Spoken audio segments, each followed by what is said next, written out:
Chapter 32. It was a nightmarish world where Pa and Cole Omsford walked. The silence was intense and endless, a cloak of emptiness that stretched further than time itself.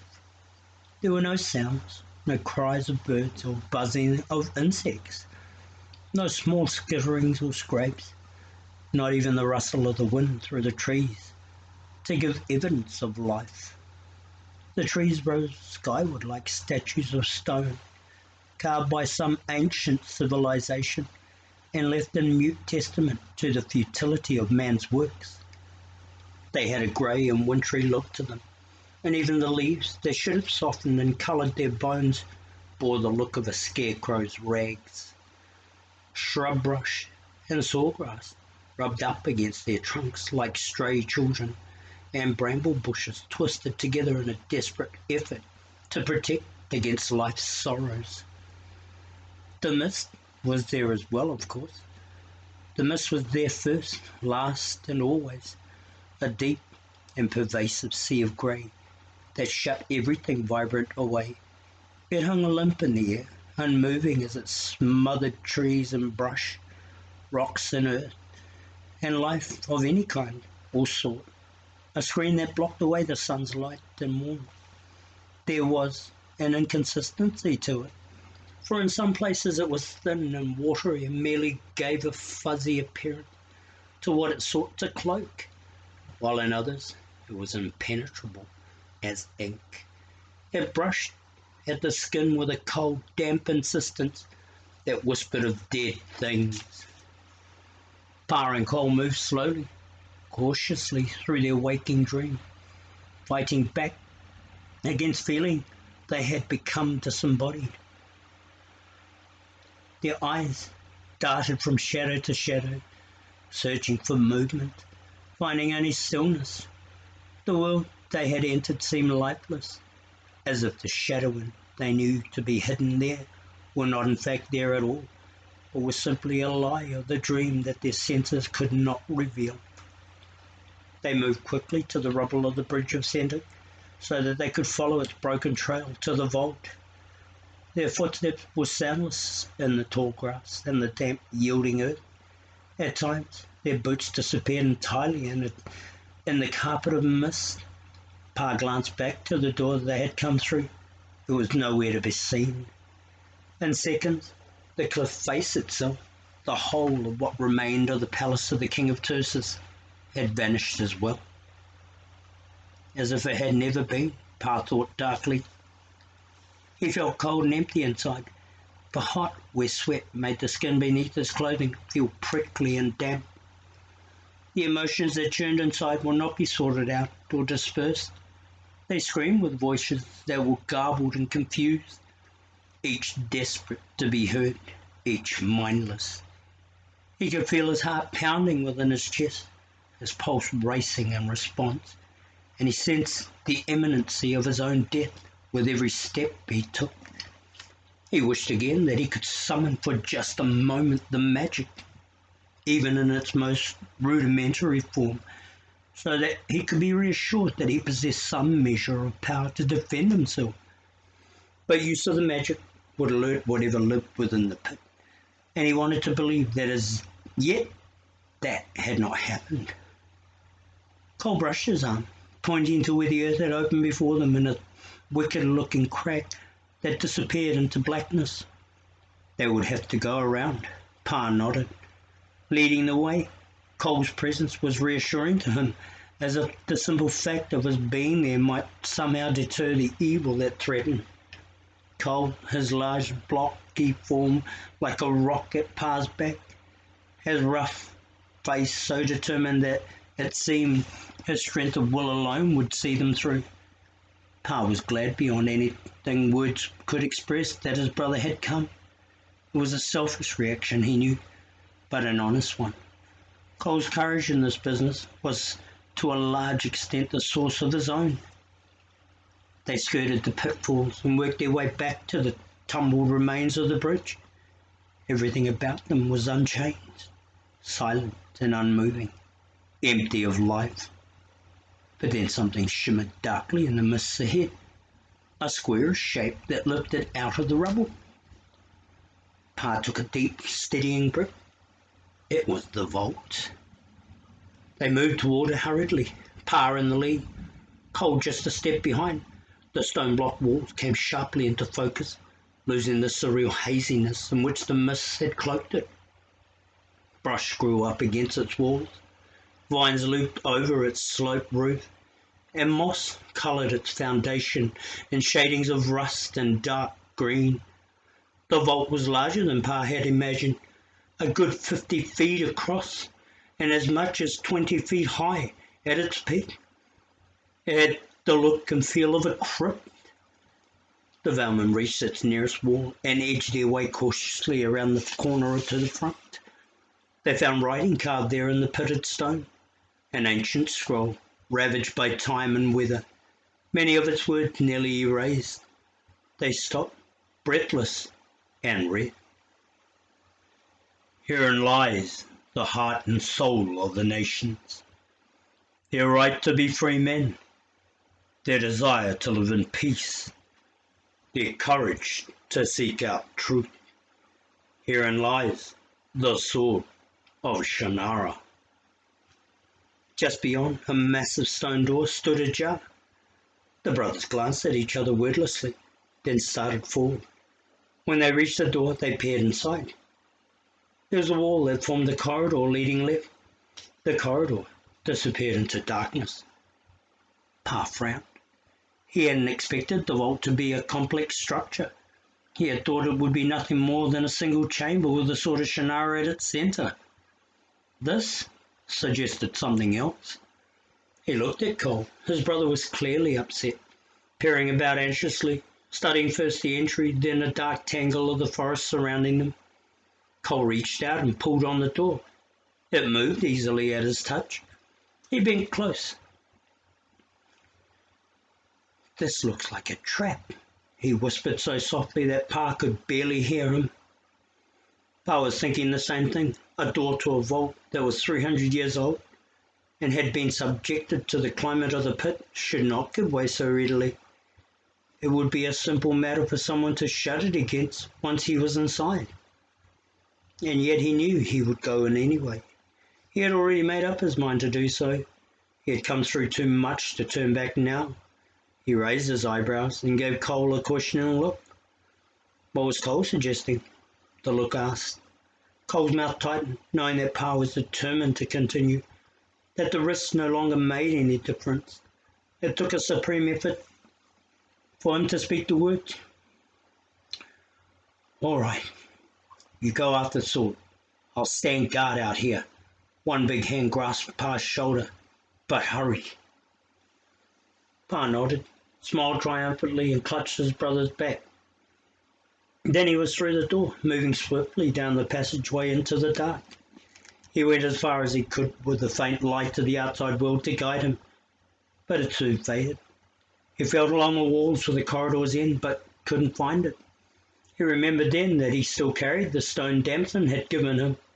He reached into his pocket, took it out, clasped it momentarily between his hands to warm it, and held it out before him.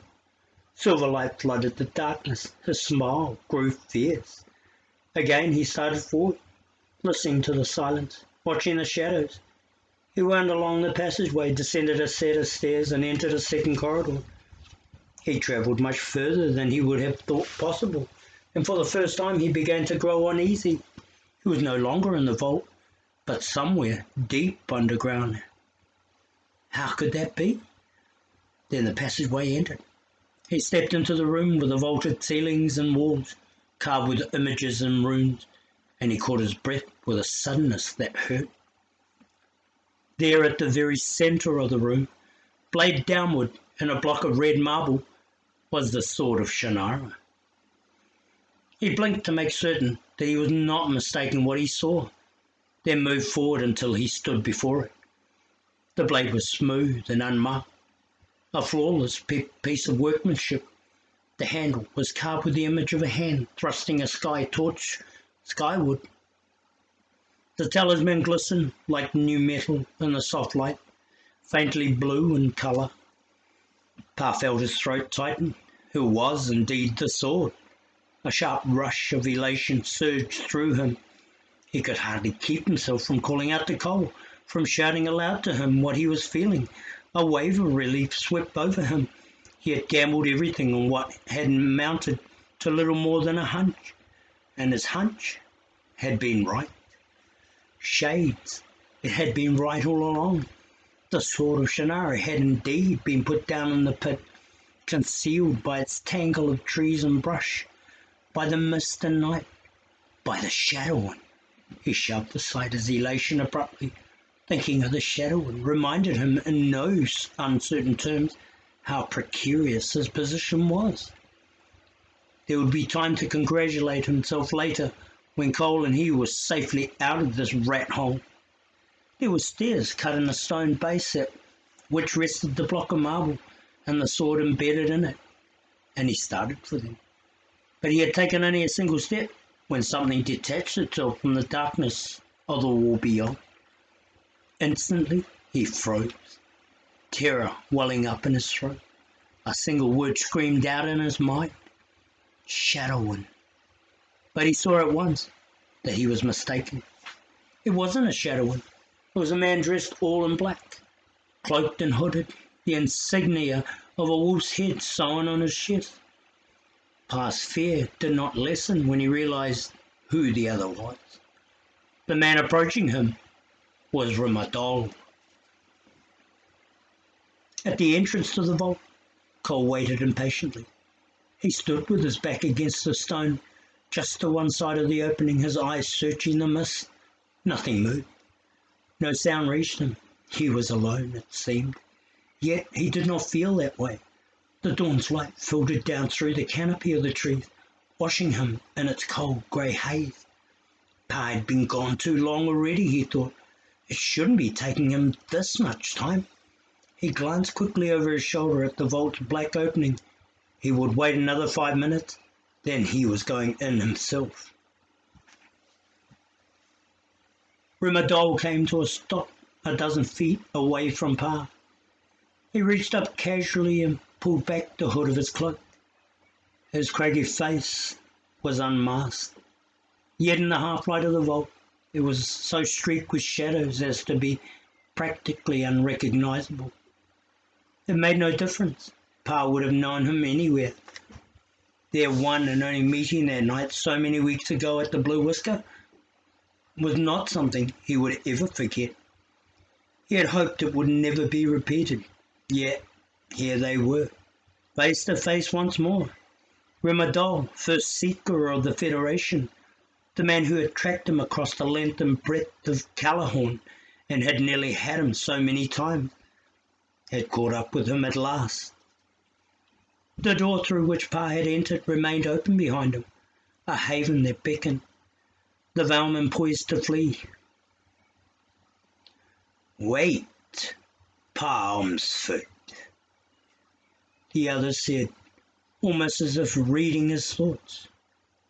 "Are you so quick to run? Do you frighten so easily?" Pa hesitated. Dall was a huge, rangy man. His red-bearded face might have been chiselled out of stone, so hard and menacing did it appear. Yet his voice, and Pa had not forgotten it either, was soft and compelling. "Shouldn't you hear what I have to say to you first?" the big man continued. "What harm can it do? I have been waiting here to talk to you for a very long time." Pa stared. "Waiting? Certainly. This is where you had to come sooner or later, once you made up your mind about the sword of Shannara. You have come for the sword, haven't you? Of course you have. Well then, I was right to wait, wasn't I? We have much to discuss." "I wouldn't think so." Pa's mind raced. "You tried to arrest Cole and me in Varfleet. You imprisoned my parents in Shady Vale and occupied the village. You've been chasing after me and those with me for weeks." Dall folded his arms. Pa noticed again how the left was gloved to the elbow. "Suppose I stand here and you stand there," the big man offered. "That way you can leave any time you choose. I won't do anything to prevent it." Pa took a deep breath and stepped back. "I don't trust you." The big man shrugged. "Why should you? However, do you want the sword of Shannara or don't you? If you want it, you must first listen to me. After you've done so, you can take it with you if you wish. Fair enough?" Pa felt the hairs on the back of his neck prickle in warning. "Why should you make a bargain like that? After all you've done to keep me from getting the sword." "Keep you from getting the sword?" "Ha ha ha!" The other laughed, a low, pleasant chuckle. "Pa Ormsford, did you once think to ask for the sword? Do you ever consider the possibility that I might simply give it to you? Wouldn't that have been easier than sneaking about the city and trying to steal it like a common thief?" Dall shook his head slowly. "There is so much that you don't know. Why not let me tell it to you?" Pa glanced about uncertainly, not willing to believe that this wasn't some sort of trick to put him off his guard. The vault was a maze of shadows that whispered of other things lurking there, hidden and waiting. Pa rubbed briskly the stone that Damson had given him to brighten its light. "Ah, you think I have others concealed in the darkness with me? Is that it?" Dall whispered, the words coming from somewhere deep down inside his chest to rumble through the silence. "Well, hear that." He raised his gloved hand, made a quick motion with it, and the room was flooded with light. Pa gasped in surprise and took another step back. "Do you think, Pa Ormsford, that you are the only one who has use of magic?" Dall asked quietly. "Well, you aren't. As a matter of fact, I have magic at my command that is much greater than yours, greater perhaps than that of the druids of old. There are others like me too. There are many in the Four Lands who possess the magic of the old world, of the world before the Four Lands and the Great Wars, and man himself." Pa stared at him wordlessly. "Would you listen to me now, Valeman, while you still can?" Pa shook his head, not in response to the question he had been asked, but in disbelief. "You are a seeker," he said finally. "You hunt those who use magic. Any use, even by you, is forbidden." Dall smiled. "So the Federation has decreed. But has that stopped you from using your magic, Pa? Or your Uncle Bo? Or anyone who possesses it?" "It is in fact a foolish decree, one that could never be enforced except against those who don't care about it in the first place. The Federation dreams of conquest and empire building, of uniting the lands and the races under its rule. The Coalition Council schemes and plans, a remnant of a world that has already destroyed itself once in the wars of power. It thinks itself chosen to govern because the Council of the Races are no more, and the Druids gone. It sees the disappearance of the Elves as a blessing. It seizes the provinces of the Southland, threatens Callahorn until it submits, and destroys the willful dwarfs simply because it can. It sees all this as evidence of its mandate to rule. It believes itself omniscient.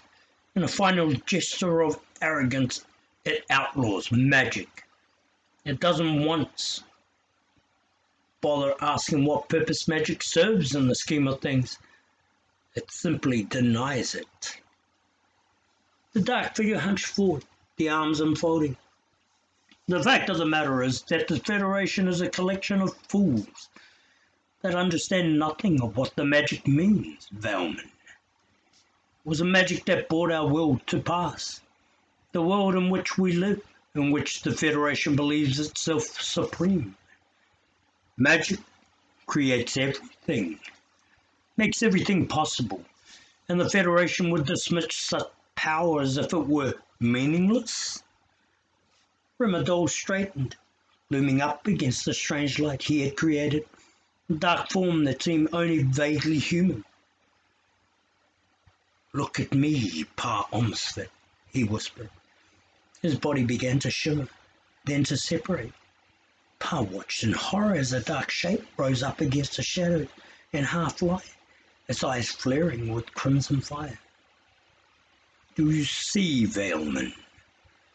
Dall's disembodied voice whispered with a hiss of satisfaction. "I am the very thing the Federation would destroy. And they haven't the faintest idea of it." The irony was wasted on Pa, who saw nothing beyond the fact that he had placed himself in the worst possible danger. He shrank from the man who called himself Dall, the creature who wasn't in fact a man at all, but was a shadow. He edged backward, determined to flee. Then he remembered the sword of Shannara and abruptly, recklessly, changed his mind. He could get to the sword, he thought fiercely. He would have a weapon with which to destroy Dall. But the shadow seemed unconcerned. Slowly the dark shape settled back into Dall's body, and the big man's voice returned. "You have been lied to, Vailman, repeatedly. You have been told that the shadow are not evil things, that they are parasites who invade the bodies of men to subvert them to their cause. No, don't bother to deny it or to ask how I know," he said quickly, cutting short Pa's exclamation of surprise. "I know everything about your journey to Cullhaven, the Wilderin, the Hayshorn and beyond. I know of your meeting with the Shade of Alanon. I know of the lies he told you. Lies, Pa Omsford, and they begin with the Druids. They tell you what you must do if the shadow are not to be destroyed, if the world is to be made safe again. You are to seek the sword, rend the elves, and walk above vanished Paranor. I know." The craggy face twisted in anger. "But listen now to what you were not told. The Shadowmen are not an arbitration that has come to pass in the absence of the Druids. We are the successors. We are what evolved out of the magic with their passing. We are not monsters invading men, Vailmen. We are men ourselves." Pa shook his head, didn't deny what he was hearing. But Dall brought up his gloved hand quickly, pointing to the Vailmen. "There is magic in men now, as there once was magic in the creatures of fairy, in the elves before they took themselves away, and the Druids later." His voice had gone soft and insistent. "I am like a man, except that I possess the magic, like you. Somehow I inherited it over the generations of my family that lived before me in a world with which use of magic was commonplace. The magic scattered and seeded itself, not within the ground, but within the bodies of the men and women of the races. It took hold and grew in some of us, and now we have the power that was once the province of the Druids alone." He nodded slowly, his eyes fixed on Pa. "You have such power, you cannot deny it. You must understand the truth of what having that power means." He paused, waiting for Pa to respond, but Pa had gone cold to the bone as he sensed what was coming, and he could only howl silently in denial. "I can see it in your eyes that you understand," Dall said, his voice softer still. "It means, Pa Ormsford, that you are a shadowing too." Cole counted the seconds in his mind, stretching the process out for as long as he could, thinking as they numbered each that Pa must surely appear. But there was no sign of his brother. The Velman shook his head in despair. He paced away from the craggy wall of the vault and back again. 5 minutes was up. He couldn't wait any longer. He had to go in. It frightened him that in doing so he would be leaving their back unprotected, but he had no choice. He had to discover what had happened to Pa. He took a deep breath to steady himself as he prepared to enter. That was when the hand seized him from behind and dragged him down. "You're lying!" Pa shouted at Dall, forgetting his fear, taking a step forward threateningly. "There is nothing wrong with being a shadowing," the other answered sharply. "It is only a word that others have used to label something that they don't fully understand.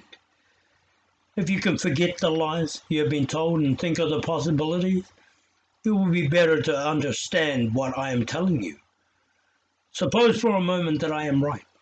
If the Shadowmen are simply men who are meant to be successors to the Druids, then wielding the magic is not only their right, it is their responsibility. The magic is a trust. Wasn't that what Eleanor told Bryn Omsford when he died and marked her with his blood? The magic is a tool that must be used for the betterment of the other races in the Four Lands. What is so difficult to accept about that? The problem is not with myself or with you or with others like us. The problem is with fools like those who govern the Federation and think that anything that they cannot control must be suppressed. They see anyone different from themselves as an enemy." The strong face tightened.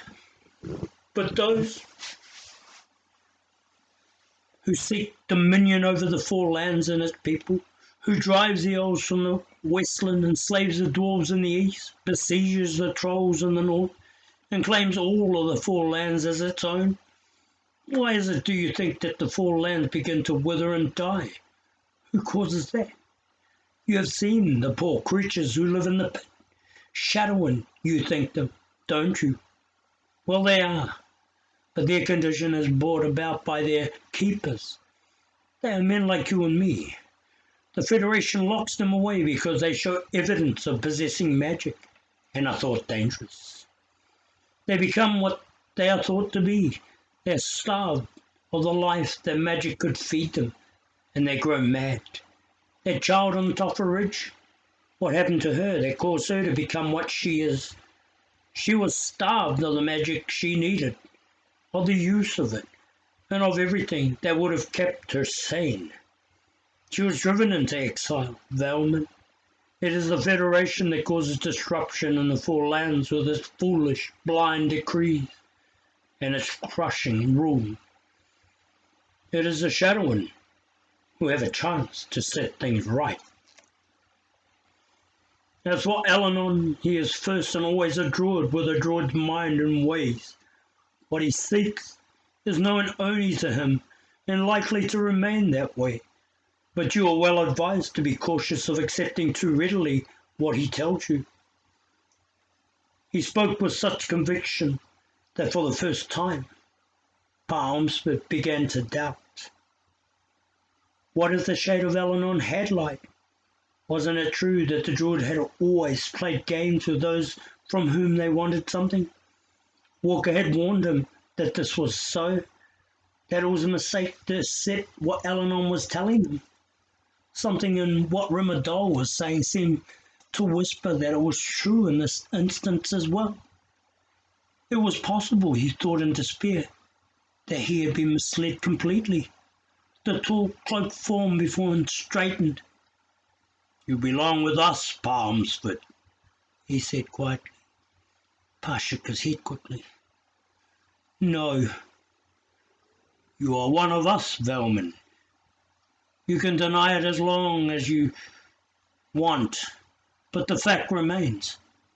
We are the same, you and I, possessors of the magic, successors to the druids, keepers of the trust. He paused, considering. You still fear me, don't you? A Shadowin. Even the name frightens you. It is the unavoidable result of having accepted as truth the lies you have been told. You think of me as an enemy rather than a kindred. Pa said nothing. Let us see who lies and tells the truth there. He pointed suddenly to the sword. Remove it from its stone, Velman. It belongs to you. It is your birthright as heir to the elven house of Shannara. Pick it up. Touch me with it. If I am the black creature you have been warned against, then the sword will destroy me. If I am an evil that hides within a lie, the sword will reveal it. Take it in your hands then. Use it. Pa remained motionless for a long moment, then bounded up the stairs to the block of red marble, seized the sword of Shannara in both hands, and pulled it forth. It slid free, unhindered, gleaming and smooth. He turned quickly and faced Dall.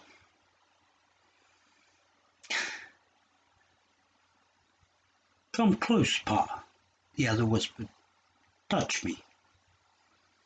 Memory whirled madly in Pa's mind, bits and pieces of the songs he had sung, of the stories he had told. What he held now was the sword of Shannara, the elven talisman of truth against which no lie could stand. He came down off the steps, the carved hilt with his burning torch pressed into his hands, the blade held cautiously before him. Dall stood waiting. When Pa was within striking distance, he stretched out the blade of the talisman and laid it firmly against the other's body. Nothing happened. Keeping his eyes reverted on the other, he held the blade steady and willed that the truth be revealed. Still, nothing happened.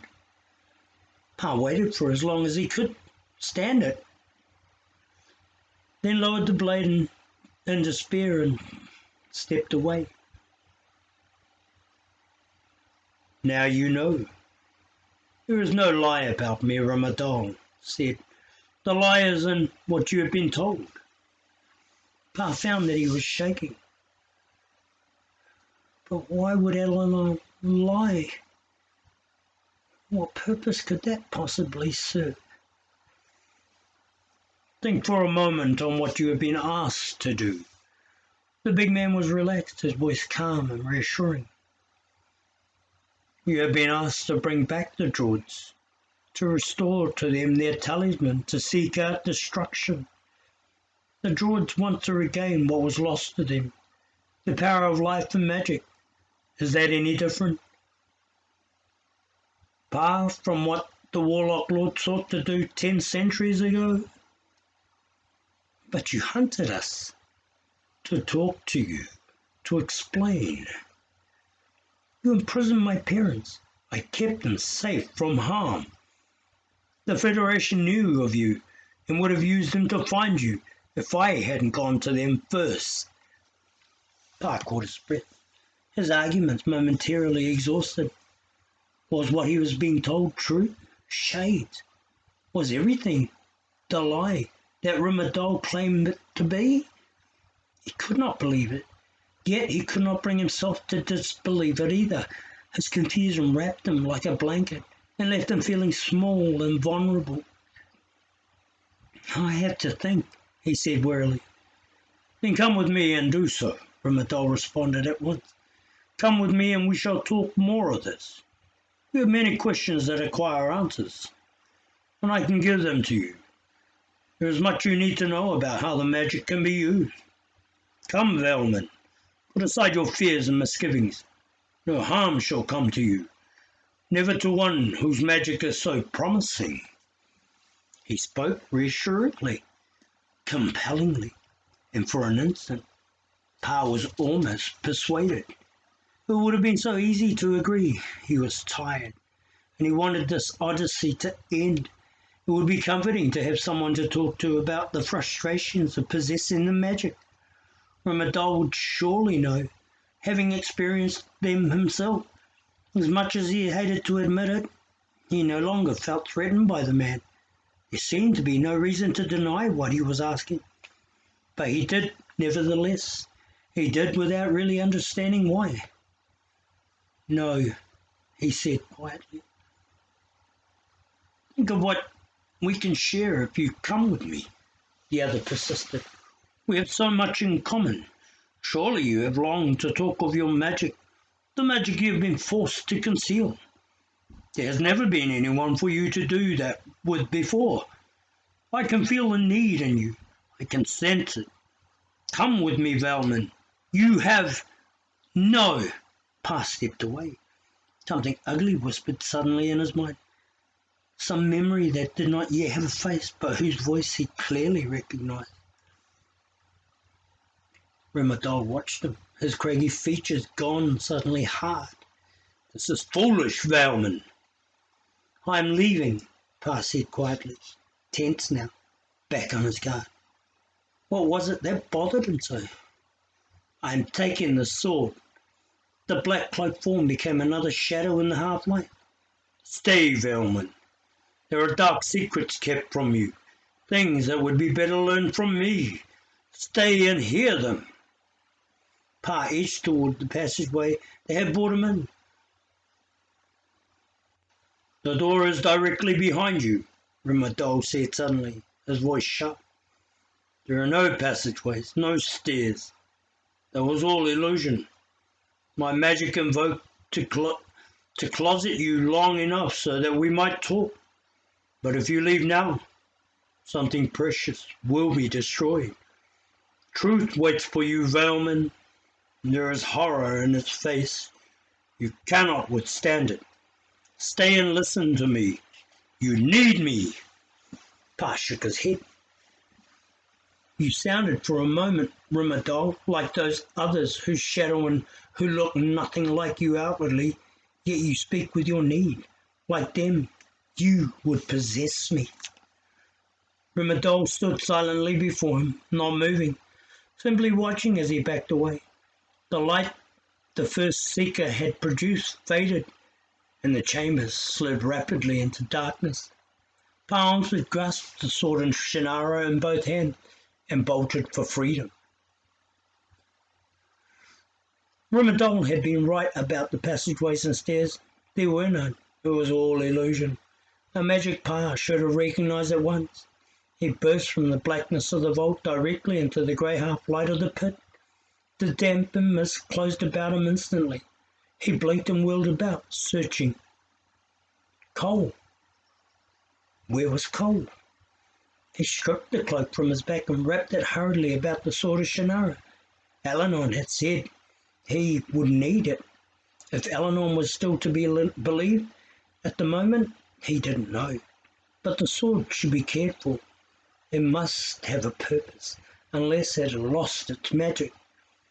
Could it have lost its magic? Pa? The Valman jumped, startled by the voice. It was right behind him, so close that it might have been a whisper in his ear, and if not for the harshness of its sound, he whirled, and there was Coal, or what had once been Coal. His brother's face was barely recognizable, ravaged by some inner torment that he could only begin to imagine, a twisting that had distorted the familiar features and left him slack and lifeless. His body was misshapen as well, all pulled out of joint and hunched over, as if the bones had been rearranged. There were marks on his skin, tears and lesions, and the eyes burned with a fever he recognized immediately. They took me," Cole whispered despairingly.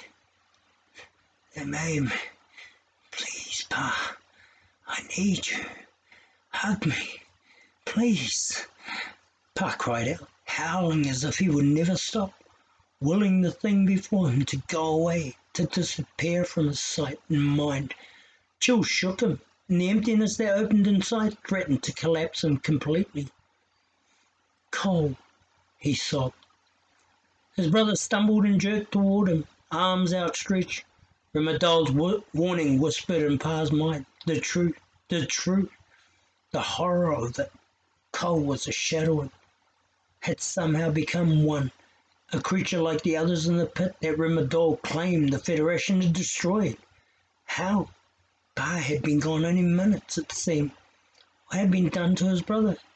He stood there, stunned and shaking, as the thing before him caught hold of him with its fingers, then with its arms enfolding him, whispering all the time, hug me, as if it were a litany that would set it free.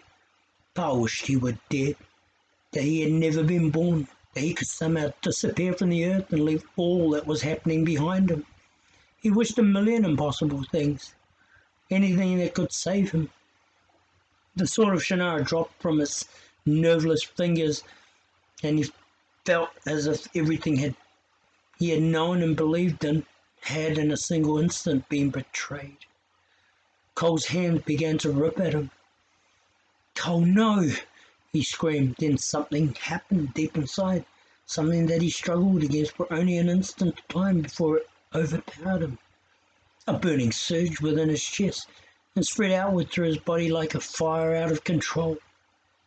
It was the magic, not the magic of the wish song, but the magic of harmless images and pretended things. But the other, it was the magic that had belonged once to the Elfstones, the magic that Eleanor had given to Shay Omsford all those years ago, that had seeded itself in Will Omsford and passed through generations of his family to him, changing, evolving, a constant mystery. It was alive in him, a magic greater than the wish song, hard and unyielding. It rushed through him and exploded forth. He screamed to Cole to let go of him, to get away, but his brother did not seem to hear. Cole, a ruined creature, a caricature of the blood and flesh human Pa had loved, was consumed with his own inner madness. The shadowing that had become needing only to feed.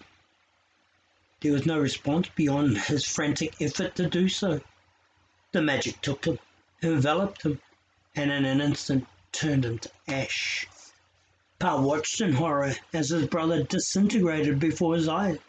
Stunned, speechless, he collapsed to his knees, feeling his own life disappear with Cole's. Then other hands were reaching for him, grappling with him, pulling him down, a whirl of twisted, ravaged faces and bodies pressed into him. The shadowing of the pit had come for him as well. There were scores of them, their hands grasping for him, their fingers ripping and tearing as if to shred him. He felt himself coming apart, breaking beneath the weight of their bodies, and then the magic returned, exploding forth once more, and they were flung away like deadwood. The magic took form this time, an unbidden thought brought to light. It coalesced in his hands, a jagged shard of blue fire, the flames as cool and hard as iron. He did not understand it yet, did not comprehend its source of being, yet he understood instinctively its purpose. Power radiated through him. Crying out in fury, he swung his newfound weapon in a deadly arc, cutting through the creatures about him as if they were made of paper. They collapsed instantly, their voices unintelligible and remote as they died. He lost himself in the haze of his killing, striking out like a madman, giving sweet release to the fury and despair that had been born with the death of his brother, the death he had caused. The shadowing fell back from him, those he did not destroy, staggering and shambling like string puppets, bellowing at them still. Gripping the shard of magic fire in one hand, Pa reached down and snatched up the fallen sword of Shannara.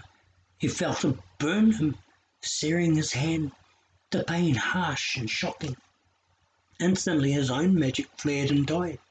He jerked back in surprise, tried to invoke it anew and found he could not. The shadowing started for him at once. He hesitated, then ran. Down the line of bridge rubble he raced, tripping and sliding on the dampened earth, gasping in rage and frustration. He could not tell how close the creatures of the pit were to him. He ran without looking back, desperate to escape, fleeing as much from the horror of what had befallen him as the shadow went in pursuit. He was almost to the wall of the cliff when he had heard Damson call. He ran for her, his mind shriveled so that he could think of nothing but the need to get free. The sword of Shannara was clutched tightly to his chest, the burning gone now, just a simple blade wrapped within his muddied cloak. He went down, sprawling on his face, sobbing.